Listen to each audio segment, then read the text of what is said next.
Okay, this is another episode and we're back. I think I finally found a name for what this is going to be called.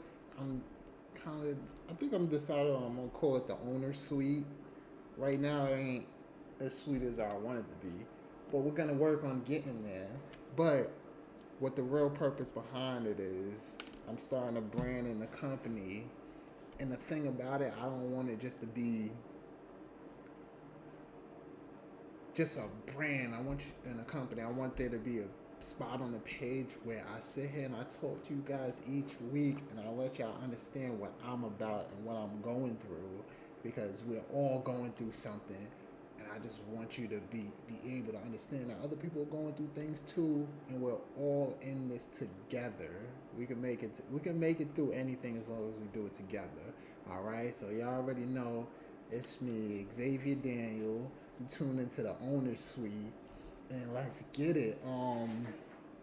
So on this episode, what I wanted to talk about, I think it's kind of funny and not at the same time because the way it just shows you how I view things with life and everything. So I'm on the way to work. I'm talking to a coworker and I'm telling her the story. I'm on the way to work, and I'm hitting that corner. I'm turning to go to get to work, and I see a rodent in the middle of the road. I'm gonna call him a rodent. It's a possum. So he's in the middle of the road when I'm hitting that turn. So it's no slowing down for me. So the possum's in the middle of the road, and he does this little dance. He's like, "Which way do I go? Which way do I go?" By the time he figures out which way to go, it's kind of too late. And I didn't want to. I hate doing it. It happens. It's probably the second time something like that happened, and I feel bad every time. Every time. The first time it was a squirrel that I killed. This time it was a possum. And when I'm talking to my coworker, right, I she's looking at me like you really feel bad. I'm like, yeah, I do feel bad. I understand, like in the hierarchy of things, we're gonna put as far as human beings, how we operate is we put everything in hierarchies. So the possum is low on that hierarchy. We don't value them at all, and I'm not gonna sit there and say I do value them, but I value life. All right. So in my mind, it's like, yo, I just killed the possum. All right, it happens. Things happen in life. But my thought about it was, in the way she's sitting here looking at me, she's like, okay, you killed the possum, all right. And I'm sitting here like, no, but it's like, yo, that possum, we don't know where that possum was going. That possum could be heading home to feed its children. You see where I'm going with that? Because the crazy thing is, when I was young and I had my first job, I didn't know that possums they actually operate in like a family dynamic. I think it was possums or maybe it was raccoons. I'm not 100% sure, but anyway, they operate in some type of family dynamic. Because when I was leaving work one time and I'm walking home, I'm going home. This is my first job at Boston Market, so I used to have like a 15-20 minute walk. So I don't take the bus and spend money. Somehow I could save money. So, and it wasn't a bad walk. It was only like 15-20 minutes. So I'm going through the back streets and I actually see them cross in front of me. I'm on the phone with a shorty and everything, right? So they actually cross in front of me. So I'm occupied on the phone. They cross in front of me. I'm like, ah! I had a little girl. I screamed like a little girl. It was possums, rodents, whatever. It was possums or raccoons, whatever. And it was the mother leading. I would assume it's the mother, and then the two baby ones following right behind her. So that was the first time I ever noticed, them actually moving like that. So in my mind, when that happened that day when I'm driving by, I always feel bad if I hit him because before I hit a squirrel and this time a possum, and I'm like, yo, that possum could be headed home to his family, and now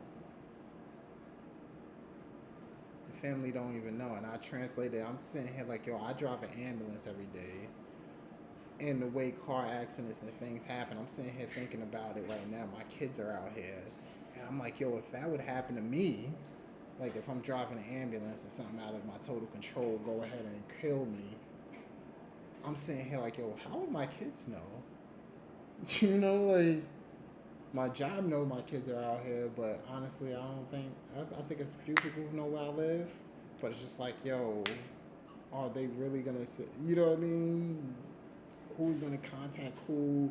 And that's what I gotta think about as well. I gotta give my job something so they can contact whatever, right?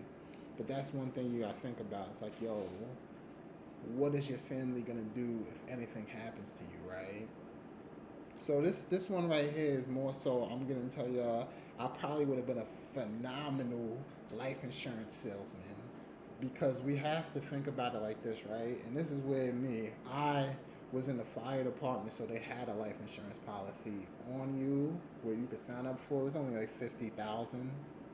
Currently, I have only 200,000 because I'm like my kids are old enough where if anything happened to me right now, 200,000 will get them to.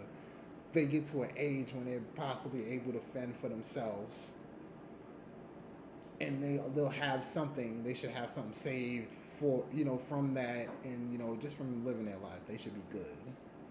Um, but I do still want to keep it continued and going on. So, but we have to switch our mindset of life insurance because what I thought about, I always thought about death, right? I'm paying just in case I die. Like that's what I'm paying for, like death. Like all right, I'm putting a hit on my head.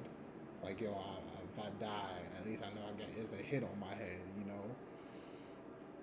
So we had to reframe that in my own mindset, which made me actually go ahead and really go and get this.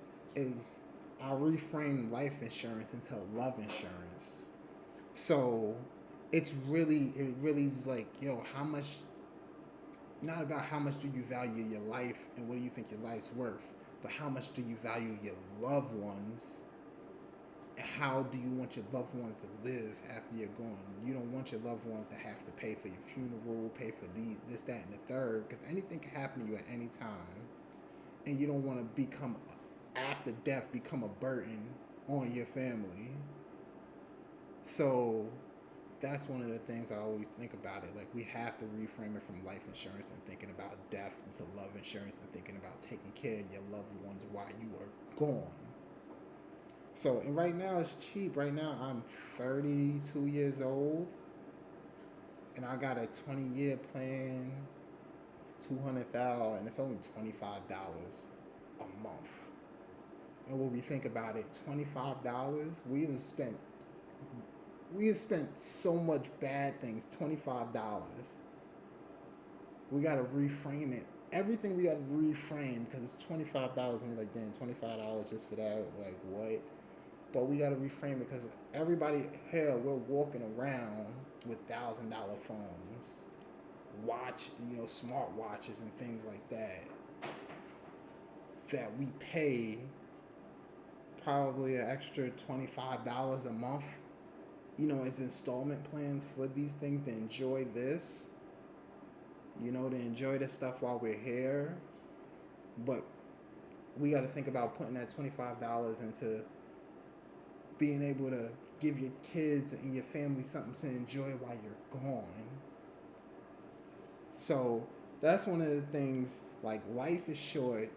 You got to have your roses situated, so you can, you want to give people roses because life is too short. You want to give them roses while they're here.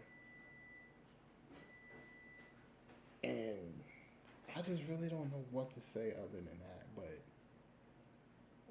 life insurance, us as black people, we got to realize. And I always say black people because that's really, I think we're financially and mentally we haven't been taught certain things. So I'll always say that. But this goes for everybody because there's a lot of people who not taught these things as well, no matter what race, this, that, and the third. That we really have to value these life insurance policies, and treat it as love insurance, and just take care of the people around us. Because you got to think about it. If your family members, if everybody starts to think like that, and now everybody puts it's $25 each person. Like we all die. You know how many times people have passed away, and we have to pay for funeral arrangements and things like that. And if you're lucky enough and you're well off enough where you could pay for it and it doesn't dent you, that's great. But there's a lot of people where that puts a dent. So we just have to reframe how we look at that, how we budget our things for it.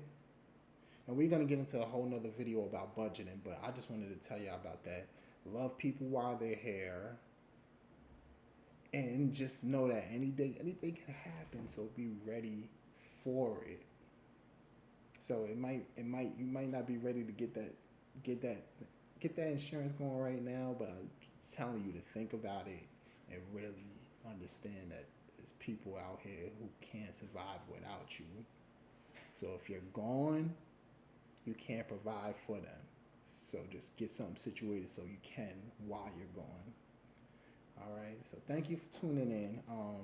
It's another episode. Love insurance is the goal. If you got any value out of this video, you already know. Like, share, sub, and all the above, man. Let somebody know this. Let somebody share this with somebody, because I know somebody's gonna get value out of it. I love y'all, man.